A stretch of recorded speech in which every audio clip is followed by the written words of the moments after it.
ओम शांति। 19 अगस्त 2026 प्रातः मुरली बाप दादा मधुबन। बाबा कहते, मीठे बच्चे, तुम्हें अभी रूहानी कारोबार करनी है। रूह समझकर हर कर्म करने से आत्मा निर्विकारी बनती जाती है। प्रश्न, स्वर्ग का वर्षा लेने और स्वर्ग में उच्च पद पाने का आधार क्या है? उत्तर, ब्रह्मा कुमार कुमारी बने तो स्वर्ग का वर्षा मिल जाएगा, परंतु उच्च पद का आधार है पढ़ाई।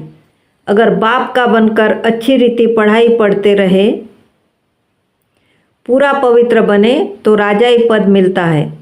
कोई पूरा पढ़ते नहीं, कर्म बंधन है, पूरा पवित्र नहीं बने और शरीर छूट गया तो प्रजा में भी साधारण पद पा लेंगे। ओम शांति। रूहानी बच्चों को रूहानी बाप समझा रहे हैं। यहाँ रूहानी कारोबार है, बाकी सारी दुनिया में जिस्मानी कारोबार है।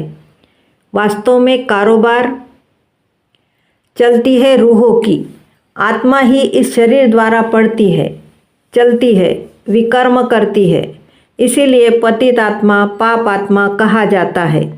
आत्मा ही सब कुछ करती है। इस समय सब मनुष्य देह अभिमानी है। मैं आत्मा हूँ समझने बदले समझते हैं मैं फलाना हूँ, यह व्यापार करता हूँ, यह फलाने कामी क्रोधी है, शरीर का ही नाम लेते हैं। इसको कहा जाता है देह अभिमानी दुनिया, उतरती कला की दुनिया। सतयुग में ऐसे नहीं होता, वहाँ देही अभिमानी होते हैं।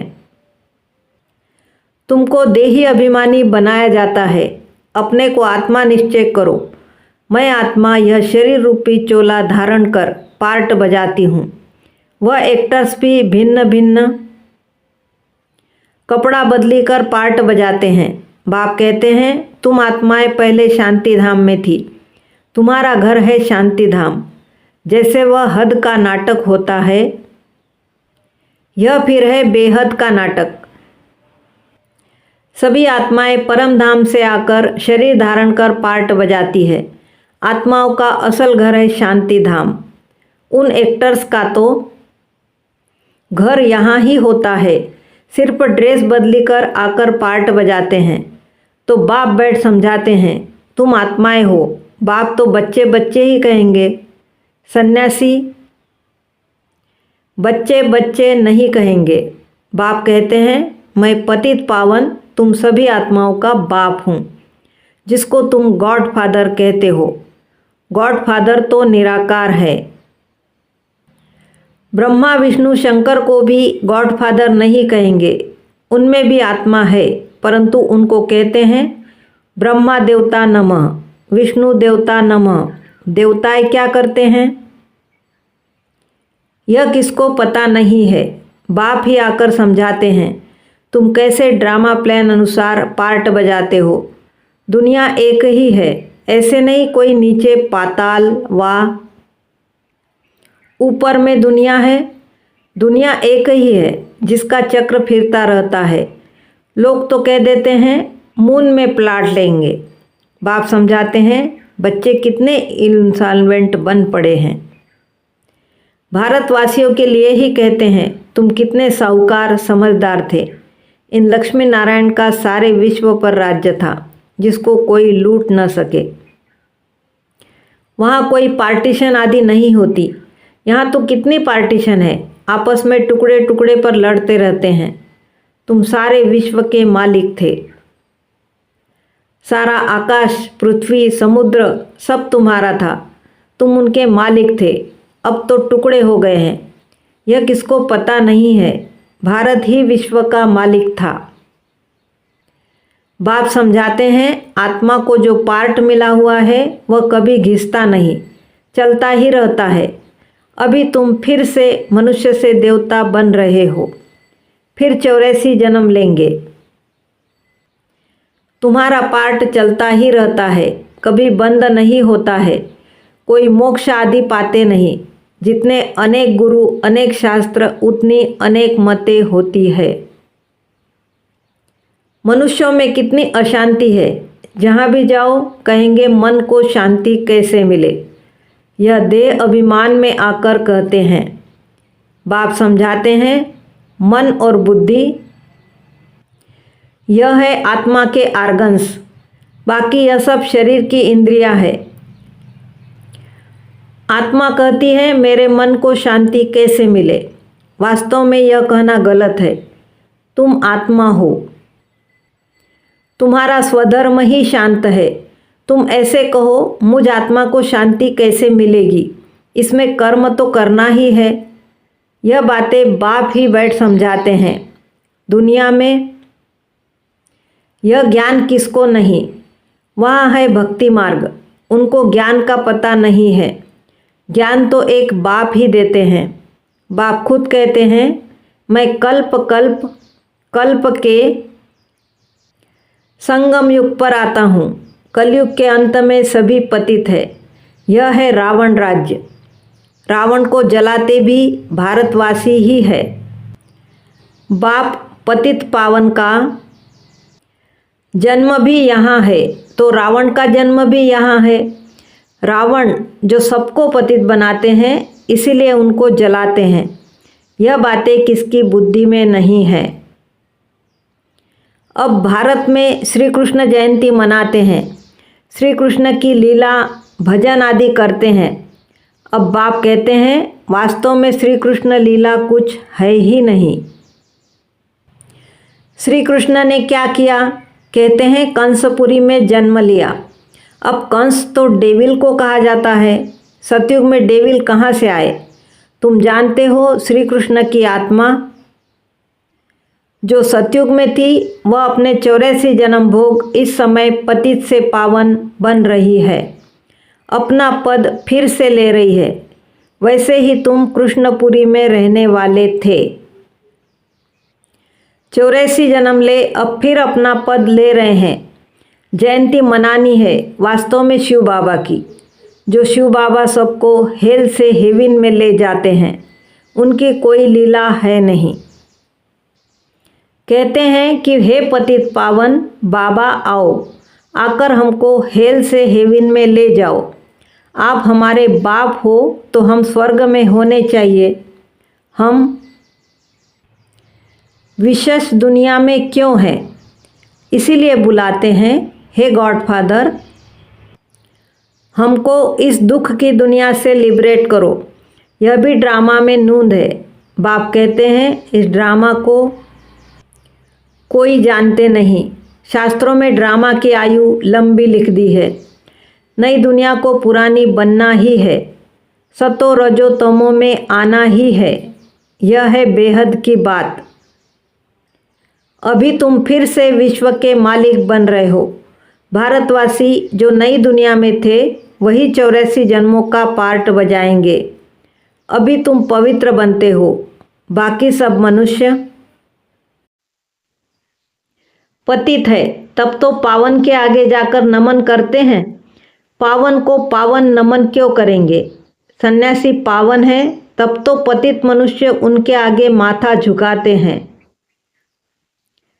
कन्या पवित्र है तो सब उनके आगे सिर झुकाते हैं। वही कन्या शादी कर ससुर घर जाएगी तो माथा टेकना पड़ता है। अभी बेहद का बाप आए हैं सबको पावन बनाने। वह सब है कलयुग में। तुम हो अभी संगम पर। अब तुमको पतित दुनिया में नहीं जाना है। यह है ही कल्याणकारी युग। बाप आकर सबका कल्याण करते हैं। तुम अभी श्री कृष्ण जयंती मनाएंगे, नहीं तो लोग समझेंगे यह तो नास्तिक है। नास्तिक वास्तव में उनको कहा जाता है जो अपने बाप को और रचना के आदि मध्य अंत को नहीं जानते हैं। इस समय सब निधन के आरफन बन पड़े हैं। घर घर में झगड़ा है। एक दो को मारने में देरी नहीं करते हैं। इसीलिए इसको नास्तिकों की दुनिया कहा जाता है। बाप को न जानने वाले, तुम हो जानने वाले। अभी तुम समझते हो कि हम पत्थर बुद्धि थे। बाप हमको पारस बुद्धि बना रहे हैं। और कोई तकलीफ की बात नहीं। बाप सिर्फ कहते हैं 1 घंटा पढ़ो, अपने को आत्मा समझ मुझ बाप को याद करो। शरीर को याद करेंगे तो लौकिक संबंधों की याद आएगी। देही अभिमानी रहेंगे तो मुझ बाप की याद रहेगी। यह तो है ही विशेष दुनिया। विषय सागर में गोते खाते रहते हैं। विष्णु को क्षीर सागर में दिखाते हैं, कहते हैं वहाँ घी की नदियाँ बहती है, यहाँ तो घासलेट भी नहीं मिलता। फर्क है ना। तो तुम बच्चों को कितनी खुशी होनी चाहिए। बाप ही खिवैया है ना, गाते भी है नैया मेरी पार लगाओ। यह सब नैयाएँ हैं, खिवैया एक बाप ही है। यह शरीर यहाँ ही छोड़ देंगे, बाकी आत्माओं को पार ले जाएंगे शांति धाम, वहाँ से फिर भेज देंगे सुख धाम। परमपिता परमात्मा को ही खिवैया कहा जाता है। बाप की ही महिमा गाते हैं अनेक प्रकार से। अभी तुम पवित्र बन पवित्र दुनिया के मालिक बनते हो। श्री श्री शिव बाबा आए हैं श्रेष्ठ बनाने। खुद भगवान कहते हैं यह भ्रष्टाचारी दुनिया है। अभी तुम परम पिता परमात्मा की श्रीमत पर चल श्रेष्ठाचारी बनते हो। कितनी यह गुप्त रमणीक बातें हैं जो तुम बच्चों को ही समझ में आती है, औरों को समझ में आएगी ही नहीं। तुम जानते हो कि अभी देवी देवता धर्म का कलम लग रहा है। जो भी देवी देवता धर्म वाले और धर्मों में चले गए हैं वही आकर फिर ब्राह्मण बनेंगे। ब्रह्मा कुमार कुमारी बनने बिगर बाप से स्वर्ग का वर्षा ले नहीं सकते। अभी तुम ब्रह्मा कुमार कुमारियाँ स्वर्ग का वर्षा ले रहे हो। जितना पुरुषार्थ करेंगे कराएंगे उतना उच्च पद पाएंगे। सब तो इतना नहीं कर सकते। पूरा नहीं पढ़ेंगे तो उसका नतीजा क्या होगा। अगर शरीर छूट जाए तो स्वर्ग में आ जाएंगे, परंतु प्रजा में बिल्कुल ही साधारण। अगर बाप का बनकर अच्छी रीति पढ़े तो राजाई पद पा सकते हैं। नहीं पढ़ते हैं तो समझेंगे उनकी तकदीर में नहीं है। पवित्र रहेंगे पढ़ेंगे तो उच्च पद पाएंगे।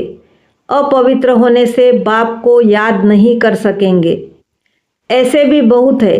कर्म बंधन का हिसाब जब छूटे, गाड़ी के दोनों पहिया पवित्र होंगे तो ठीक चलेंगे। दोनों पवित्र रहेंगे तो ज्ञान चिता पर बैठ जाएंगे, नहीं तो खिटपिट होती है। कई बच्चे कहते हैं कि बाबा हम तो जानते हैं श्री कृष्ण सतयुग का पहला प्रिंस है, तो क्यों नहीं कुछ मनाए। अच्छा, हम श्री कृष्ण की आत्मा को बुला भी सकते हैं। आकर खेल पाल करेगी, रास करेगी और क्या करेगी। गोप गोपियाँ तो यहाँ ही होते हैं। वहाँ तो प्रिंस प्रिंसेस आपस में मिलते हैं तो रास करते हैं, सोने की मुरली बजाते हैं। यह सब खेल पाल तुम पिछाड़ी में देखेंगे। यह सब पार्ट चलेंगे।